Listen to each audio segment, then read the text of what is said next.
మధ్య చూసినప్పుడు చాలామంది పిల్లల్లో డబ్ల్యూ సిట్టింగ్ చూస్తున్నాం. మెయిన్‌లీ ఈ డబ్ల్యూ సిట్టింగ్ ఎందుకొస్తది? సో, వాళ్ళకి మెయిన్‌గా కోర్ మజిల్స్ అనేది వీక్ ఉండడం వల్ల పిల్లలు చాలామంది డబ్ల్యూ సిట్టింగ్‌లో కూర్చుంటారు. సో, ఈ డబ్ల్యూ సిట్టింగ్ కూర్చోవడం వల్ల ఏమైతదంటే వాళ్ళకొక ప్రాపర్ అలైన్‌మెంట్ అనేది ఉండదు. వాళ్ళ బాడీ పోస్చర్ చేంజ్ అవుతుంటది. సో, దీనివల్ల ఏమంటే టోటల్ అనాటమికల్ పొజిషన్స్ చేంజ్ అవుతుంటాయి. సో, ఇది ఎందుకు అవుతదంటే మెయిన్‌లీ వాళ్ళకు hip adductors and hamstring muscles tightness వల్ల గూడా అవుతది.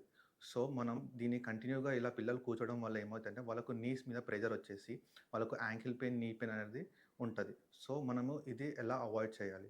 సో, మెయిన్‌గా డబుల్ సిట్టింగ్‌లో పిల్లలు ఎప్పుడైనా కూర్చున్నప్పుడు వాళ్ళని ప్రాపర్‌గా లాంగ్ సిట్టింగ్‌లోనా కూర్చోబెట్టండి. లేదంటే సైడ్ సిట్టింగ్‌లోనా కూర్చోబెట్టండి.